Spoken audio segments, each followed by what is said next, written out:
여러분 뵙게 돼서 반갑습니다. 반갑습니다. 2022년 새해를 맞이해서 여러분의 심령과 여러분의 가정과 생업에 하나님의 은총이 가득하기를 축복합니다. 어떤 사람은 내 몸이 좀 너무 안 좋은데 혹은 요즘 어려움이 있는데 목사님이 내한테 기도해 주시면 좋겠다, 혹은 안수했으면 좋겠다, 이렇게 생각하는 분들이 있을 수 있습니다. 그것도 좋지만 그보다도 좋은 것은 자신 속에 하나님이 구원받을 믿음을 이미 주셨기 때문에 그 믿음을 잘 활용해서 예수님의 능력을 친히 체험하는 것이 더 좋습니다. 그리고 말씀을 통해서 성령님이 강력하게 역사하시기 때문에 그냥 능력으로 치료받는 것보다 말씀으로 성령님이 역사하시기 때문에 그 말씀을 듣고 깨달아서 내 속에서부터 내면적으로 치유되고 또 근본적으로 해결받는 그런 것이 더 중요합니다. 그래서 별다른 그런 시간을 기대하기보다도 바로 하나님께서 이 말씀을 통해서 내게 역사하신다, 예배를 통해서 은혜 베푸신다, 기도 시간에 복을 주신다, 이 사실을 알고 기대하며 기쁨으로 화답할 때 성령님께서 우리의 영혼을 만져주시고 새롭게 해주실 줄로 믿습니다. 새해를 맞이하면서 사람들은 누구나 자기의 상황이 지금보다 더 나아졌으면 좋겠다고 생각합니다. 그렇게 소원대로 이루어지면 마음이 기쁘죠.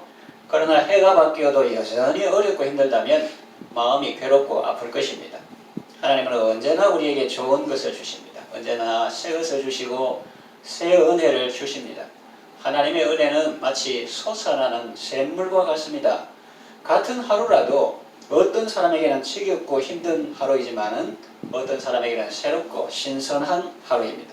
주의 인자는 끝이 없고 그의 자비는 무궁하며 아침마다 새롭고 늘 새롭게 다가옵니다. 그러니까 새롭다는 것은 소유나 환경이나 시간의 문제가 아니라 사실은 사람과 관계 있는 것을 알 수가 있습니다. 하나님의 은혜를 받고 내 영혼이 거듭나 새 사람이 되면 슬픔 많은 이 세상도 천국처럼 보이는 것이고 초막이나 궁궐이나 예수님 모시고 언제나 천국 생활하는 것입니다.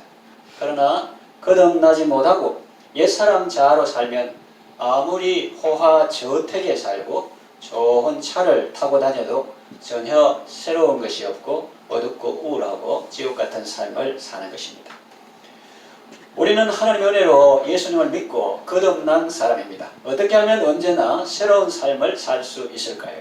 첫째로 그리스도 안에 있을 때입니다. 그리스도인, 크리스천이라 할 때 그리스도의 사람이라는 뜻입니다. 다시 말하면 그리스도가 없는 사람은 진정한 그리스도의 사람이 아니라는 말입니다. 성경에도 누구든지 그리스도의 영이 없으면 그리스도의 사람이 아니라고 했죠. 그리스도인에게서 그리스도가 빠지면 그는 일반 자연인에 불과합니다. 땅속에 애벌레가 허물을 벗고 잠자리나 매미가 되는 것은 자연의 신비입니다. 유혹의 욕심을 따라 썩어져가는 구석을 쫓던 옛사람 자아가 그 허물을 벗고 의와 진리의 거룩함으로 지음받은 새사람으로 살아가는 것은 더욱 신비한 사건입니다. 그런데 그렇게 거듭난 사람이 거듭난 새 생명으로 살지 않는다고 생각해 보세요. 매미는 하늘을 날고 나무에 앉아서 노래를 불러야 멋있지 그것이 날개를 달고도 늘 땅에 기어다닌다고 가정해 보세요. 징그럽지 않습니까? 잠자리가 날지 않고 틈새만 보이면 땅속으로 기어 들어가려고 한다면 어떻겠습니까? 잠자리 입장에서는 참 힘들고 불편하고 위험할 것입니다. 날개를 달았으면 날아야 정상이지 날개를 달고 땅속에 기어 들어가려고 하니 힘들고 어려울 수밖에요. 그러면 다른 짐승들의 밥이 되거나 밟혀 죽을 것입니다. 그리스도 안에서 거듭난 사람이 그리스도를 떠나 옛날 세상 살던 습관으로 살면 그보다 더 힘들고 어려운 것도 없습니다. 누구든지 그리스도 안에 있으면 새로운 피조물이라 이전 것은 지나갔으니 보라 새 것이 되었도다 했습니다. 우리가 그리스도와 연합할 때 하나님은 예수 그리스도를 통해서 우리에게 모든 좋은 것을 공급해 주십니다. 마치 포도나무 가지가 포도나무에 붙어 있을 때처럼 푸르고 무성하고 많은 열매를 맺습니다. 그러나 아무리 잘생기고 무성한 포도나무 가지라도 나무에 붙어 있지 않으면 그날로 끝입니다. 아무 열매도 맺을 수 없습니다. 이와 같이 사람도 예수님을 떠나서는 아무것도 할 수 없습니다. 예수님은 우리에게 생명을 주시고 창의성을 주시고 기쁨을 주시고 은혜를 주십니다. 솟아나는 샘물과 같은 은혜를 베풀어 주십니다. 그리스도와 연합하고 그리스도 안에 거함으로 언제나 새로운 삶을 살아가시기를 바랍니다. 아멘. 두 번째, 말씀 안에 있을 때입니다. 그리스도 안에 거한다는 것은 무엇을 말하는 것일까요? 좀 더 구체적으로 생각해 보겠습니다. 교회당 안에 머무는 것일까요? 아예 교회에 사는 것일까요? 그것은 아닐 것입니다. 사람이 비행기 경납고 안에 하루 종일 머문다고 해서 비행기가 되는 것은 아닙니다. 하루 아니라 한 달을 머물고 있어도 비행기가 되지는 않을 것입니다. 교회당 안에 오래 머물고 있다고 해서 자동으로 그리스도인이 되는 것은 아닙니다. 예수님이 나의 안에 거하라 하실 때 그것은 어떤 의미일까요? 성경 여러 곳을 참조하면 주님 안에 거한다는 것은 주님의 말씀 안에 거한다는 의미인 것을 알 수 있습니다. 주님이 사랑하라 하면 사랑하고 용서하라 하면 용서하고 기도하라 하면 기도하고 축복하라 하면 축복하고 다른 사람을 섬기라고 하면 섬기는 삶을 사는 것입니다. 여기서 짚고 넘어가야 할 것이 있습니다. 자기는 하나님의 말씀을 잘 지켰다고 하는데 하나님께서 보실 때는 그렇지 않은 경우가 있습니다. 구약 성경에 나오는 사울의 경우가 대표적인 예입니다. 그는 사무엘 선지자에게 하나님의 말씀을 잘 지켰다고 했습니다. 그러나 사실은 하나님의 말씀에 불순종했고 사무엘의 책망을 받았습니다. 이것이 우리 경우라면 심각하지 않겠습니까? 나는 하나님의 말씀을 잘 지켰어. 잘 지켰다니까? 그런데 하나님께서 보실 때는 영 아닌 거예요. 아말렉 다 죽였습니다. 그런데 들리는 소리는 뭡니까? 살찌고 좋은 것은 남겨두고 하찮은 것은 다 죽이고 말씀을 순종했다는 거예요. 하나님의 말씀에 순종하려면 하나님의 마음을 잘 알아야 합니다. 하나님과 소통이 잘 되어야 합니다. 소통이 안 되면 고통이 옵니다. 내 입장에서만 생각하고 상대방의 입장에서 생각해 보지 않으면 어려운 일이 생깁니다. 우리 삶에도 그런 일이 많죠. 예를 들면 이런 것입니다. A 집사님은 좋은 의도로 성도들을 섬기려는 분이고 B 집사님은 실제로 식품을 주문하는 분입니다. A 집사님이 B 집사님을 보니까 여러모로 수고를 많이 하시니 그에게 부담을 주지 않으려고 이렇게 말했습니다. 오는 주일에는 제가 섬기겠습니다. 그리고 자기가 모든 것을 직접 다 준비해 왔습니다. 그런데 이게 웬일입니까? 주일날 보니 B 집사님도 평소처럼 주문해서 그 음식도 온 것입니다. 소통이 잘못된 것입니다. A 집사님은 자기가 모든 일을 다 알아서 해오겠다는 의미로 말했는데 B 집사님은 주문은 평소처럼 자기가 하고 비용 부담만 A 집사님이 할 줄 알았던 거죠. 내 말을 상대방이 어떻게 들을지 상대방의 입장에서 생각해보고 서로 확실히 했더라면 좋았을 것입니다. 사람과의 소통도 중요하지만 하나님과의 소통은 더욱 중요합니다. 하나님은 이런 의도로 말씀하셨는데 나는 하나님의 뜻은 헤아려보지 않고 그저 내 입장에서만 생각하고 행동한 적은 없었는지 돌아볼 필요가 있습니다. 그래서 성경에 하나님께서 너희는 귀를 기울이고 내게 나와 들으라고 하셨습니다. 그러므로 경청해야 합니다. 그냥 hear가 아니라 listen to 해야 되는 거예요. 들어도 무슨 뜻인지 잘 모르겠으면 하나님께 다시 물어보시고 정확한 뜻을 파악한 후에 행동해야 하는 것입니다. 하나님의 말씀을 잘 순종하려면 먼저 하나님을 가까이 해야 합니다. 그리고 그 말씀을 경청해야 합니다. 최고의 대화는 경청이다 이런 말이 있습니다. 그러므로 새로운 삶을 기대하는 사람은 하나님의 말씀을 가까이 해야 합니다. 성경을 많이 읽어야 합니다. 이렇게 말하면 이런 생각이 언뜻 스쳐갈 수 있어요. 성경 지식 많은 사람 중에도 신앙 인격이 훌륭하지 못한 사람이 있던데 라는 극단적인 생각을 할지 모르겠습니다. 그런 경우도 있을 수 있겠지요. 그러나 성경 지식 많은 사람 중에 신앙 인격 훌륭하지 못한 사람은 있어도 훌륭한 신앙 인물 중에 성경을 가까이 하지 않은 사람은 없습니다. 그리고 성경을 제대로 읽으면 그냥 지식이 아니라 체험적으로 하나님을 아는 지식이 생기기 때문에 신앙 인격이 변화될 수밖에 없습니다. 구더기 무서워서 장 못 담근다는 말 있죠. 잘못된 몇 사람 때문에 성경을 안 읽는다는 것은 어리석은 행동이에요. 큰 손해를 보는 것입니다. 2022년 한 해는 평소보다 성경을 더욱 많이 읽으시고 하나님의 말씀을 더욱 가까이 하시고 주야로 밤낮으로 그 말씀을 엎조리는 삶을 살아가시기를 바랍니다. 일주일에 보통 식사는 몇 끼 합니까? 보통 일주일에 21끼 하죠.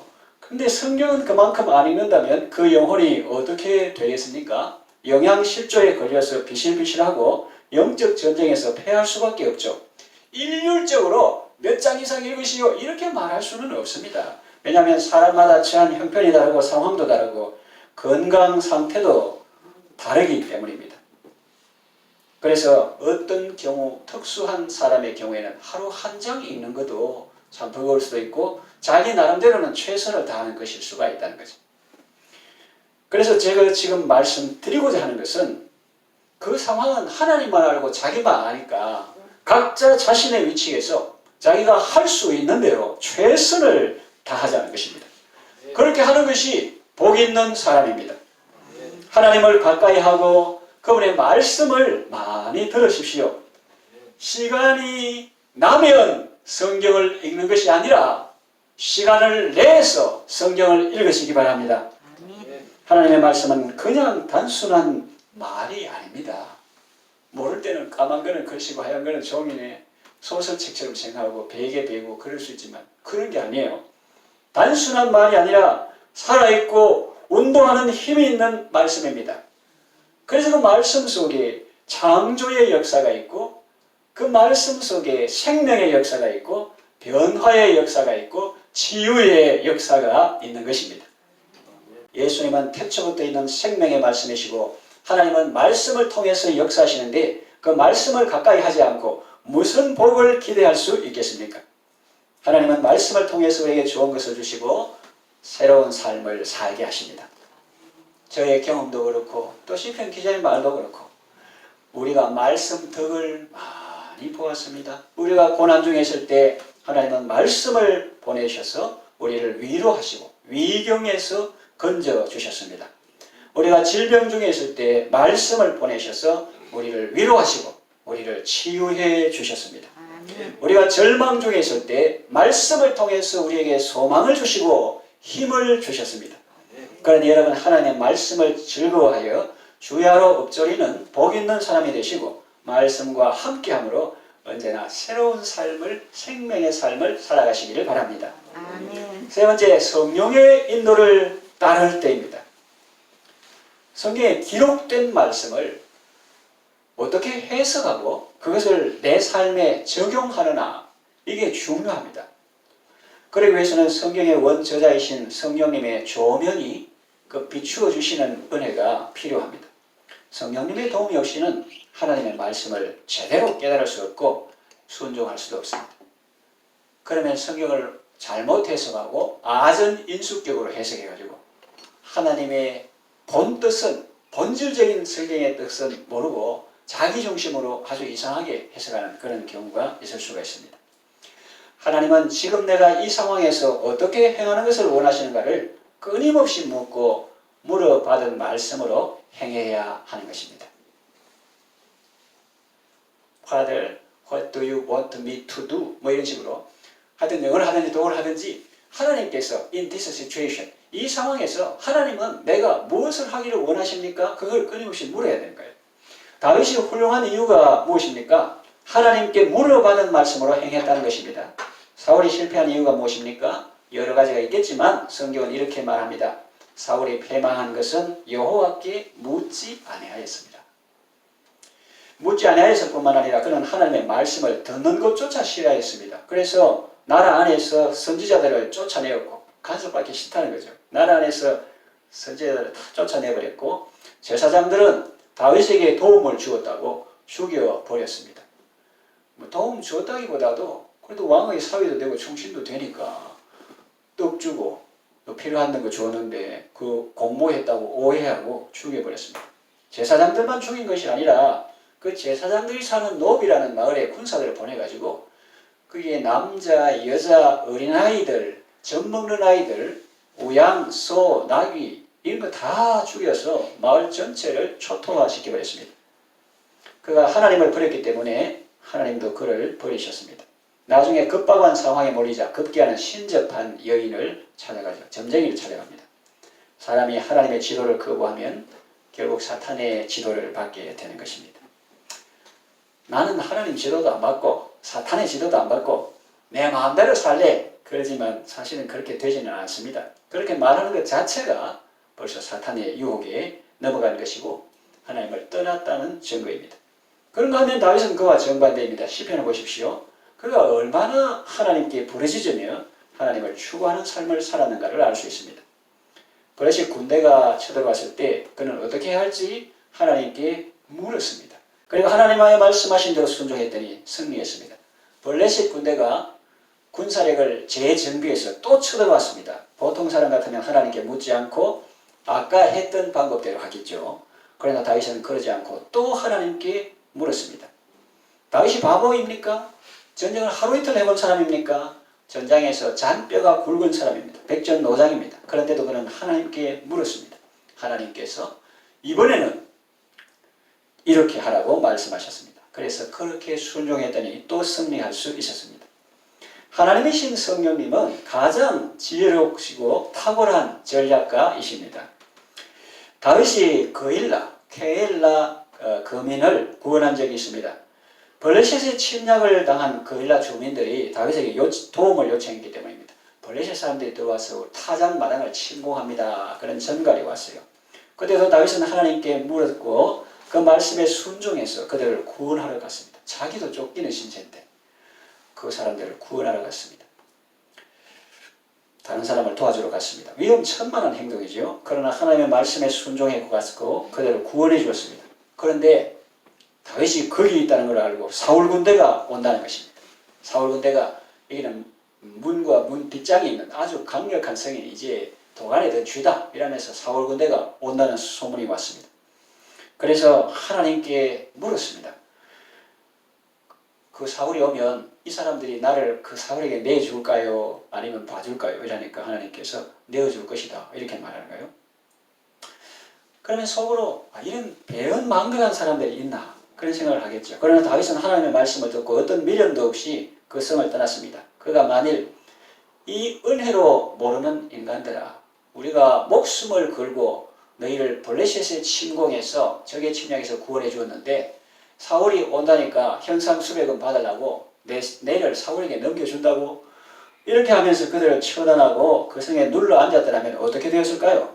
일이 더 꼬이고 어렵게 되었을 것입니다. 그러나 이 다윗은 자기 왕국을 세우는 사람이 아니었고 하나님의 나라를 위해서 기름 부은 왕으로서 쫓기는 중에도 하나님의 백성을 구원하는 일을 했던 것이기 때문에 어떤 미련이나 아쉬움도 없이 그곳을 떠날 수 있었던 것입니다. 이처럼 성령의 인도를 따르는 것이 인간의 시각으로 보면 위험하게 느껴지는 경우도 있습니다. 그러나 지나고 보면 그 길이 제일 안전하고 든든한 길이었음을 깨닫게 됩니다. 여러분 신앙생활하는 것이 왜 힘들고 지루하다고 느껴질까요? 범사에 모든 일에 주님을 인정하고 주님을 따르는 삶을 안 살기 때문입니다. 왜 두렵고 답답한 마음이 있을까요? 사울처럼 자기 왕국에서 선지자들을 쫓아내었기 때문입니다. 각자는 자기 왕이죠. 자기 나라는 마음의 왕입니다. 그 마음에 쫓아내고 하나님의 말씀을 쫓아내고 성경 말씀이 이래라 하면 됐다 마 이러면서 또 이렇게 성경에 불을 꺼버리고 예언을 소멸하고 그래서 하나님의 자기 왕국에서 선지자들을 쫓아내고 하나님의 말씀을 거부하고 성경의 지도받기를 싫어했기 때문입니다. 왜 교회에서 권사라는 직분을 가진 사람이 점쟁이를 찾아갈까요? 그것은 성령님의 인도하심을 따르지 않기 때문입니다. 가장 지혜로우시고 사랑이 많으신 하나님께서 성령으로 늘 함께 하시며 도와주시며 성령이 스승되셔서 참 도를 가르치시는데 그 지도받기 싫다고 성령의 감동을 소멸하고 성령의 불을 꺼버리고 자기 욕심대로 행하고 자기 고집대로 행하다가 결국은 사울처럼 패망하게 되는 것입니다. 성령님은 보혜사입니다. 풀어보면 보호하고 은혜 베푸시는 분이에요. 그리고 우리에게 생명과 기쁨을 주시는 분입니다. 이스라엘 백성이 광야 생활할 때 구름 기둥과 불 기둥의 인도를 따랐던 것처럼 다윗은 하나님의 영이신 성령님의 인도하심을 따라 살았습니다.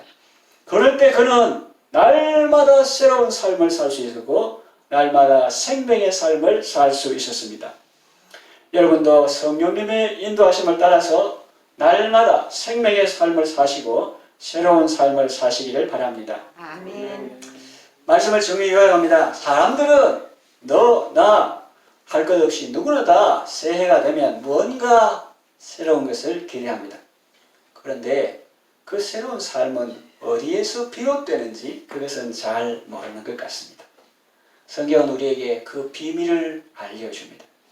오직 그리스도 안에 새 것이 있습니다. 이것을 굳게 참아야 합니다. 그리스도 밖에는 새 것이 없습니다. 그것은 일찍이 이 땅을 살았던 지혜자도 해 아래는 새 것이 없다 말한 그대로입니다. 그리스도 안에 있을 때 이전 것은 지나가고 새 것이 되는 것입니다. 그냥 달력 넘어가서 뚜껑 거 덮었다고 그래서 새 것, 시간적 그런 걸 말하는 게 아니라 하루를 살아도 새로움과 기쁨과 생명으로 충만한 그런 가치 있는 새로움의 새 삶을 살게 되는 것입니다. 그리고 그리스도 안에 있다는 것은 구체적으로 그분의 말씀 안에 거하는 것입니다. 그리고 그리스도의 영인 성령님의 인도를 따르는 것입니다. 성령은 생명이요 생명 주는 영입니다. Life and life giving spirit. 질그릇같이 연약한 자신을 의지하지 말고 질그릇에 담긴 보배와 같은 주님을 의지함으로 언제나 새로운 삶을 사시고 생명의 삶을 살아가시기를 바랍니다. 아멘.